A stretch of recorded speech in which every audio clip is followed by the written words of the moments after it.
In Lithuania, the classroom is becoming a battlefield. 8-year-olds will soon be learning to assemble and fly drones, part of a national plan to train 22,000 citizens in UAV skills by 2028. The goal: prepare for the day Russia tests their borders again. From suspected explosive-laden drones crossing from Belarus to NATO calls for urgent air defense, the Baltic state is bracing for the worst. This is not just education, this is survival training.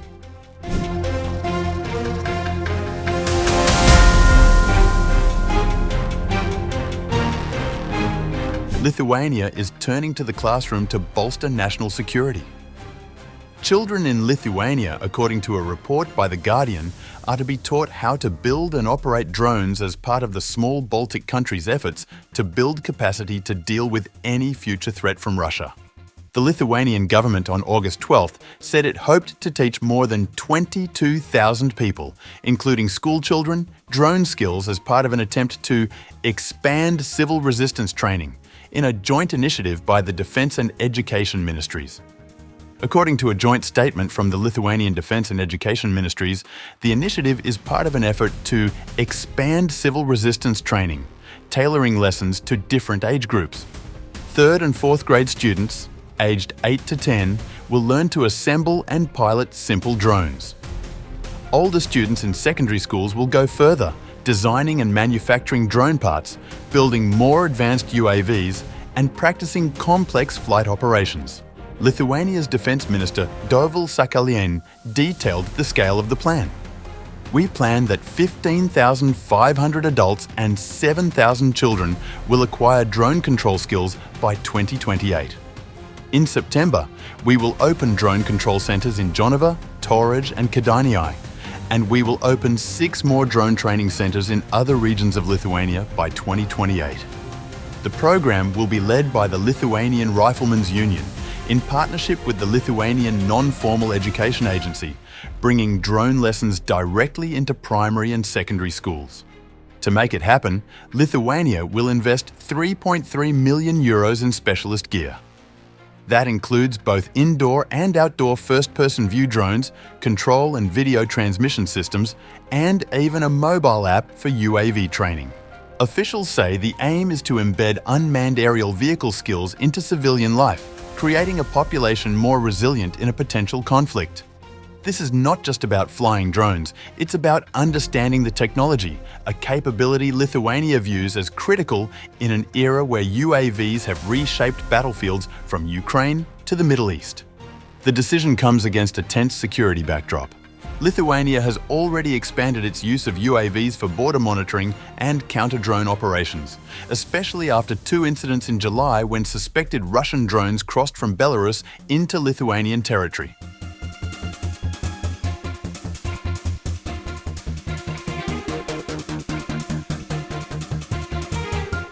The latest development comes after Lithuania's military earlier this month reported a suspected Russian-made drone had breached its airspace from Belarus and ended up inside a military training site.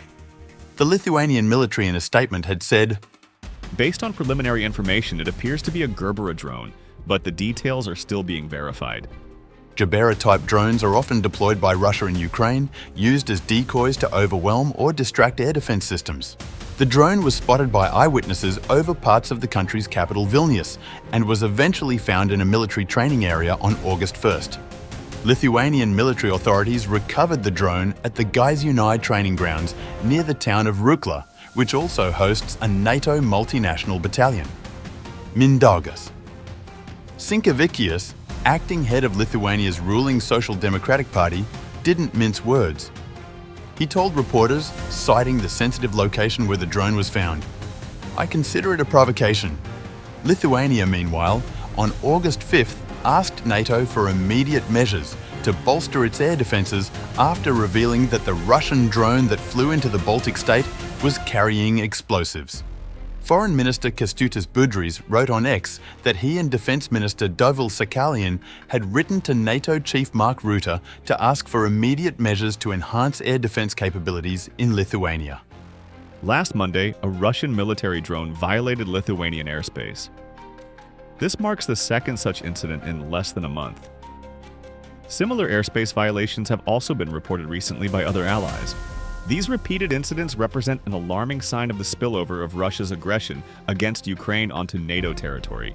We cannot compromise the security of our country and citizens, nor the integrity of NATO airspace. We must remain vigilant, as the threat is real and growing. Today, we issued a joint letter to Mark Rutte, calling for immediate measures to enhance air defense capabilities in Lithuania and accelerate the full implementation of the rotational air defense model. Air defense is vital to Allied security. Securing NATO's eastern flank must remain a top priority for the alliance. Nida Grunskin, a Lithuanian jurist and legal expert who has been serving as the Prosecutor General of Lithuania since 2021, said, "One of the main theories of the investigation is that the unmanned aircraft accidentally entered Lithuanian territory. I would like to stress that other theories are being investigated in parallel."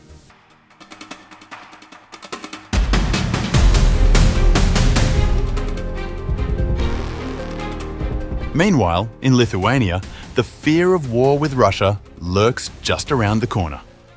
That sense of vulnerability is felt deeply in towns like Kybartai, a community of 4,500 people pressed against the Russian exclave of Kaliningrad. According to Le Monde, Kybartai residents live with constant reminders of Moscow's proximity. Life in Lithuania's border towns, according to the Le Monde report, carries an unspoken tension: the knowledge that a hostile army is just across the fence. Nowhere is this clearer than in Kybartai, a small community pressed against Russia's Kaliningrad enclave, where the crack of gunfire and the boom of military drills serve as constant reminders of vulnerability. A 2025 National Security Assessment bluntly warns that even if the Ukraine war ends, the threats emanating from Russia would persist, with Lithuania remaining on Moscow's list of priority targets. Intelligence officials note a 50% rise in incursions from Kaliningrad since 2022, many probing for weaknesses. Thomas Zvirblis, a senior border investigator, says, "It is clear these are war preparations." Beyond military maneuvers, there have been sabotage attempts and coordinated Russian-Belarusian operations aimed at destabilizing society. For Lithuania, independent only since 1990 and scarred by decades of Soviet rule, these acts rekindle memories of occupation, repression, and the erasure of national identity. While some local leaders caution against artificial panic, preparations are quietly in place.